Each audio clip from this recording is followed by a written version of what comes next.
Well, hello and welcome to the all-new Radio and Television Business Report InFOCUS video podcast. My name is Adam R. Jacobson. I'm the editor-in-chief of the Radio and Television Business Report, and you can find everything about business, regulatory, and financial news pertaining to the radio and television industry every business day at rbr.com. The InFOCUS video podcast is presented by .fm, streaming, social, podcast to broadcast. Get a .fm domain name by heading over to get.fm today. And if you'd like to be a sponsor on this all-new podcast, well, feel free to contact me at adam@rbr.com, and I'll personally connect you with our relationship building specialists here at Streamline Publishing. It's now time to introduce our very first guest, and it's an individual who ranks fourth on our annual local TV leaders list for 2024. It's our pleasure to introduce Johnny Green Jr. He is the president and regional general manager for CBS, overseeing both Boston and New York. He's been a part of the CBS family for a decade, and in July 2021 rose from interim news director to president and GM of the TV stations in New York and added responsibilities in Boston in September of 2024. Johnny, it is a pleasure to have you as our very first guest here on the InFOCUS video podcast. Thanks for having me. I feel honored to be your first guest here. It's a pleasure to be speaking with you. And it's been about 6 or 7 months since you've added oversight of WBZ Channel 4 and WSBK Channel 38 in Boston, adding that to your leadership of WCBS TV and WLNY TV in New York. Johnny, what is it like to oversee two major markets at the same time, and how are you able to properly balance the needs of those in each of these locales? Yeah, I would say that first and foremost, it's an honor that, I was trusted, they entrusted in me to take on the responsibility, which it absolutely is that, a responsibility. And, as far as the balance goes, I look at it as the scope of my job has changed, meaning I'm responsible for New York and Boston. And there are moments when I absolutely need to engage with both of those communities. And having lived in Boston to date, longer than I've worked at 9 TV stations over my career in many different markets. To date, I spent the most time in Boston. So I'm very familiar with the community, very engaged with the community. In fact, I still serve on the board of the Urban League of Massachusetts. So I think you absolutely want to be engaged in the communities that you serve. And I've lived here in New York since 2020. So obviously I've been engaged in that way here in New York, where I'm sitting today, for those 5 years. But as far as the operation goes, I think it's a couple things. I think, number one, the scope of the job has changed.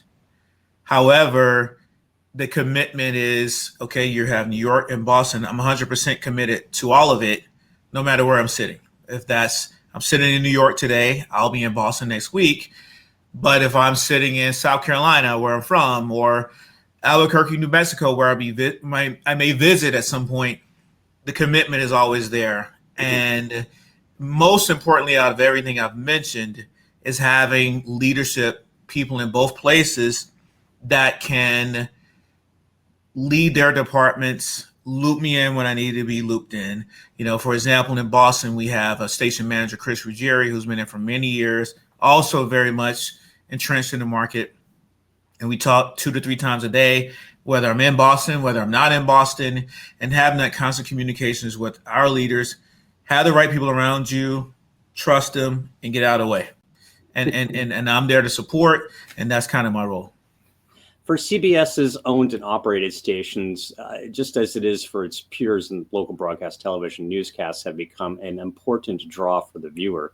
In your case, some may argue that it is a paramount objective, no pun intended, bringing consumers to your local newscasts. Now, how actively engaged are you in the conversations regarding CBS Boston and CBS New York in terms of local news coverage and the type of stories that air, and a little bit about the revolutionary new weather reports that are being championed at KPIX Channel 5 in San Francisco, and how they're being integrated into the work that you're doing in New York and Boston? No, thank you for that question, Adam. I'd say my involvement probably is more active in the latter, the things that you mentioned, as far as the interactive presentation and the production of the product. Scott Warren, my colleague at KPIX in San Francisco, kind of brought the AR/VR weather to the group, and it's absolutely amazing. And I think it really draws the viewer in to our presentations and makes it much more dynamic. I think it's also very beneficial and something that the viewer benefits from. So I absolutely involved in those process to make sure we have that support and the material and the equipment, the software, the hardware that we need to pull those things off. As it relates to the day-to-day news, I think my philosophy on that, and it always has been, is to do good stories, tell relevant stories to people in the community, and the consumers will follow. I don't get too caught up in perceptions and controversies and let's not cover this story.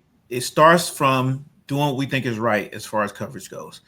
And again, that goes back to that trust in the news directors and the news management and news leadership in Boston and in New York, having that trust that they're going to guide the teams in both cities, and all of our stations for that matter, to go out and cover those stories that matter to the viewers and do the storytelling in a way that's compelling, but not get too caught up in trying to be the flavor of the month. If you do it right, which I believe in, and I think we do absolutely, I think the consumers will come.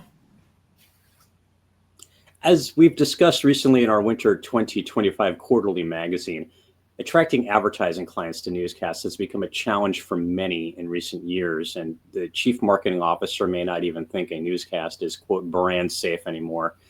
Johnny, is this a topic of discussion that you've had with your team in Boston and New York of late, and how is this issue being addressed?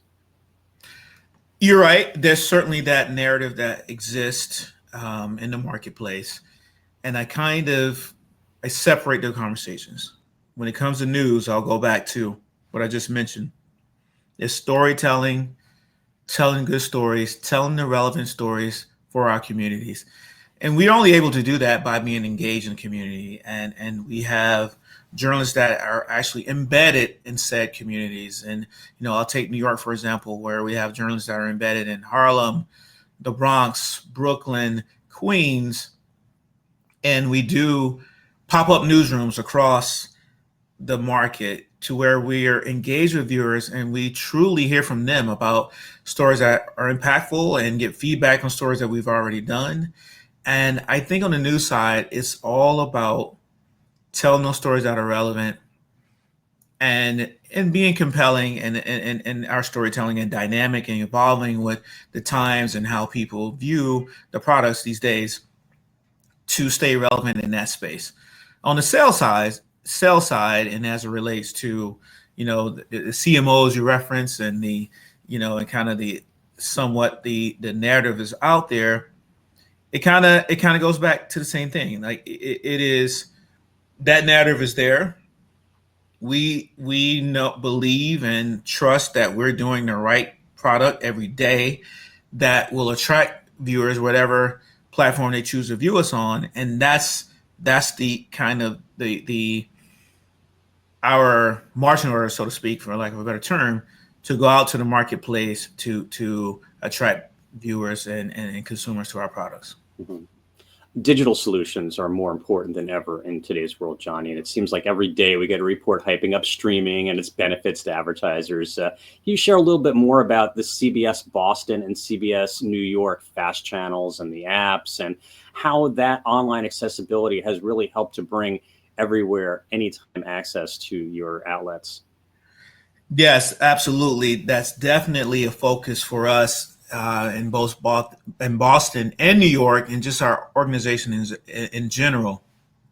I'm proud to say, and I brag about it all the time, that CBS New York is the first streaming platform attached to a particular TV station in the case of WCBS. Many years ago, we launched that before any other TV station in the nation. I'm also proud to say WBZ, CBS Boston, was the third in the country to have that, with LA, our sister station, KCBS, KCAL in LA, CBS LA being the second. So I feel like we have kind of that established relationship with our viewers, and they know that's our avenue they can find us as far as the streaming platform goes, because we've had those for quite some time. And being inside Paramount, I think it amplifies that internally to where we have Paramount Plus that also carries our streaming channels on both and all of our markets. We also have Pluto TV, which is a Paramount-owned product that also carries our products. And I can tell you all the time, our teams that negotiate deals with other fast channels, I can name many of them, but they're always striking new deals and always looking for new opportunities. And we make sure that our viewers and our consumers know that they can find us there, whether they're on the cell phone, on the subway, whether they're watching this broadband-only television, we're there. Well, this has been a great conversation with Johnny Green Jr., and we're going to take a quick commercial break. We'll be right back after this. Whether you're launching the next big podcast, building a vibrant social community, or broadcasting your brand to the world, .fm is your signal to stand out. Don't just stream, streamline your success with .fm. Claim yours today at www.get.fm. And we thank .fm for being a proud sponsor of this radio and television business report in Focus video podcast. We welcome back Johnny Green Jr., CBS New York and CBS Boston.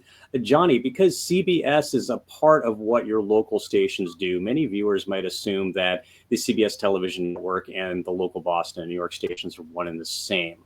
Obviously, they're not. And what can you say about the local news teams in each of these markets and how they operate dependently and uniquely, serving each community in a way you believe best serves the viewers in these ultra competitive marketplaces? Oh, absolutely. I think that where we make sure that we not separate ourselves, we are part of the network and proud of that. Having said that, our job as local journalists is to be the boots on the ground in the local communities, and giving voice to people that may not have felt they have a voice. It's unique to us that we can offer that different context, depth, and detail that for their communities that perhaps they wouldn't get anywhere else. And that's how we approach it. I mentioned a little bit earlier, I think the other unique piece of that is many of our journalists, and I think is a real big advantage, live in those communities that they serve. And we keep them there so they know what's going on in their communities, and they're part of the community. So there's never a disconnect. It's our job to, the national headlines happen. We don't dive so deep into the national headlines. It is what's relevant out of those headlines. What does that mean to you? That's our job, and that's being embedded in those communities, and hear from the people and from the viewers. It's not our job or our responsibility to make any determination on that. It's for them, and we are proud to be local, be a part of community. We celebrate the wins. When it's the tough things that happen in communities, we're there for that. We never want to show up in a place where there's something terrible happen. We want to be there in all our communities, regardless of what's happening. If there's a school board meeting that people need to know about, we want to be there and be present. And I think that's what separates us, and that's what we strive to do. And you have a certain amount of resources to do it, and we have to have those conversations in our news meetings, in our editorial meetings. And my job is to make sure that's the focus. The overall focus is to focus on our people, local, and what they value as far as our content and our stories. Johnny, as a child of the 80s, I remember WSBK being a super station. In the 90s, I remember WLNY kind of coming into its own and developing a local newscast. Local journalist Ken Rosado cut his teeth at what was TV 55, going on to studios in Long Island. It's a little different today. Now they are fully integrated into their CBS network siblings in a way that really complements each other in so many different ways. You now have a wide scope of programming, and that requires particularly large initiatives. So, how are these two stations in New York and in Boston doing things that perhaps others can't do? No, I'm number one. Thanks for the shout out for WSBK, or for WLNY and the anchor. Very good reference, strong reference there. No, what I would say is, what I encourage our teams in both Boston and New York is to look at ourselves as content centers and not just WCBS or WBZ television stations. We are truly content centers. And what I love about having in the case of New York, WLNY, in the case of WSBK, in Boston, WSBK, and I'd add to that our streaming channels, CBS News New York and CBS News Boston, is that we live and we operate in a fragmented space in our industry. Some people want to watch Judge Judy. Some people want to know the breaking news story, the latest development. I want more coverage on that. And others want to also see the CBS programming that we've grown to love and see The Price is Right and Young and the Restless that we've had for many decades. And we can provide it all in each marketplace because we have those touch points. I have, I don't know, 15 monitors on my wall right here in New York, same in Boston. And no given time, we can be on WCBS for traditional CBS programming, which still does quite well in primetime and other spaces. WLNY, that has some of the syndicated programming, many of which were developed by CBS and also perform quite well, which people are very loyal to and want to see. And then if we have a big story, it could be on CBS News New York or CBS News Boston, and we can offer that context and have the experts come in and give people that extra detail that we may not necessarily do on WCBS for continuous coverage or on WBZ for continuous coverage. So literally, simultaneously, all those things can happen. And I think that gives a real benefit. And I think people are conditioned and just we all are in society where to find those all. Johnny, every day I'm asked about news from family and friends that originated on TikTok or on Facebook. So I use the term news loosely, but I find myself in this predicament much, much more, having to share real facts or dispute what some random Instagram girl is saying about very, very important topics. So with so many choices today for consumers to get what they consider news, including your peers in the local TV news space, what makes your stations true destinations that can attract consumers in ways no other media option can? I think it's a couple things that we've kind of touched on a little bit throughout our conversation, and thank you for it, by the way.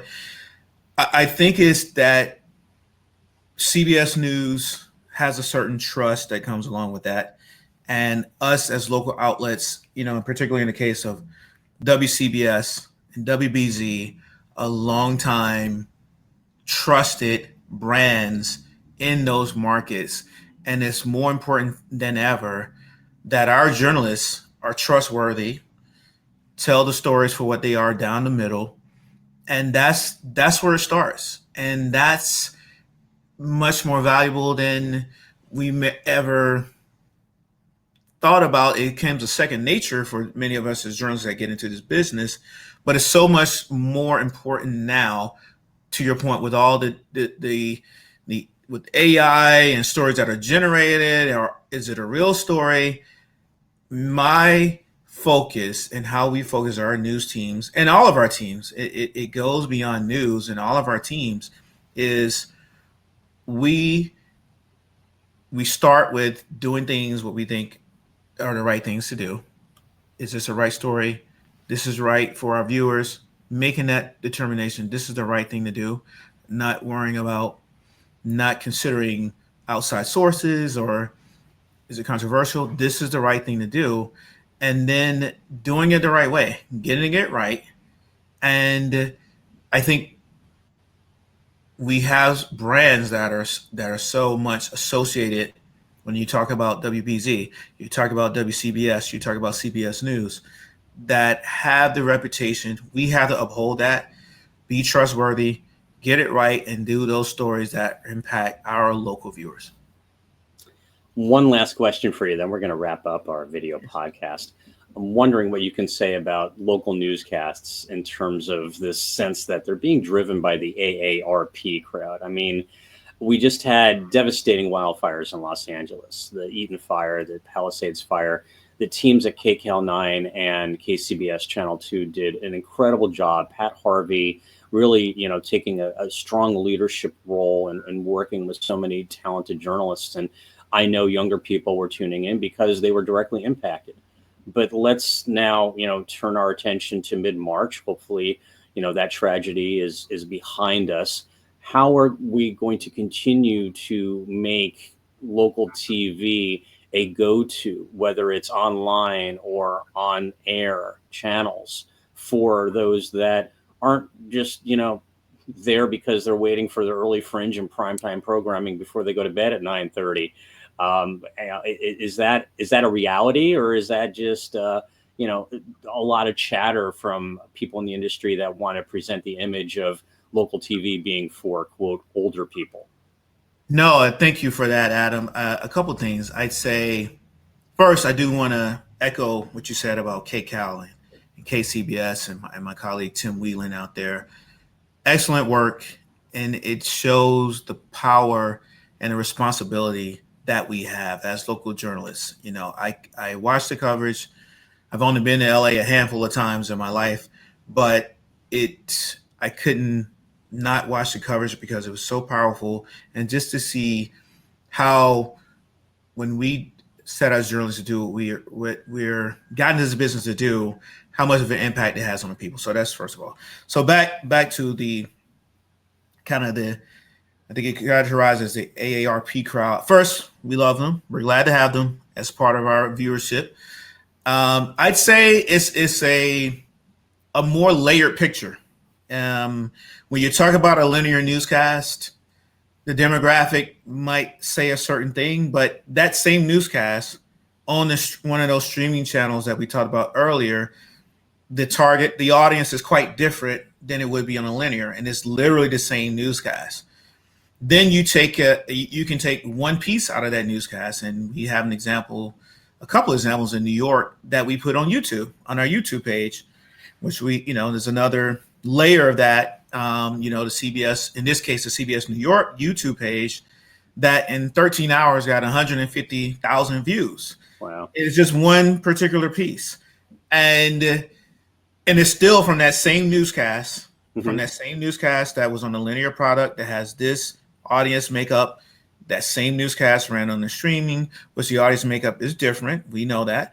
And then one piece out of that newscast ran on YouTube that got over 100,000 views in 12, 13 hours. So I think it just speaks to what you know very well, is like we're in a fragmented marketplace, and people have expectations when they go to our YouTube page, or they go to CBS News to stream us, or they turn on the TV on cable or one of the streaming services or satellite TV. They all have expectations. And when we're engaged and connected to our communities, I think we can serve them all and wherever they find us. And that's the fun part about this job. And the thing that I always would love is, okay, how do we make sure that, this story could translate on our website? And that's the other thing I didn't even bring up. Our actual website, there's stories that perform there from one singular newscast. So I think it's a very layered thing. And we have a wide range of consumers that find us in different places.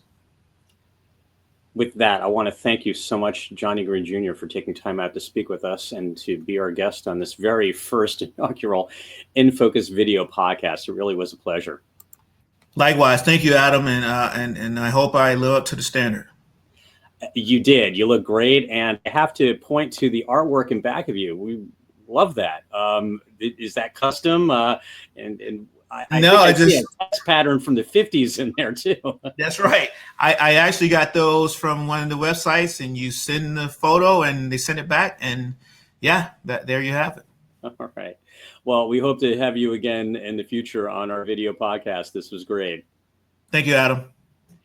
And thank you, the viewer, for tuning in to our very first radio and television business report InFOCUS video podcast. It was sponsored by .fm, streaming social podcast to broadcast. Get a .fm domain name by heading over to get.fm today.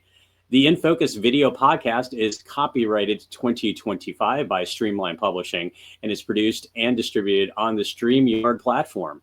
From Boca Raton, Florida, that's where I am right now, headquarters of Streamline Publishing's Radio Inc. and the Radio and Television Business Report, I'm Adam R. Jacobson. Remember, be sure to visit rbr.com each and every business day for the balanced voice of broadcast media. We'll have all of the news every afternoon at 4:30. And if you're not getting our afternoon headlines email, why don't you sign up for it? There's no charge. Again, I'm Adam R. Jacobson. We'll see you next time. Bye-bye.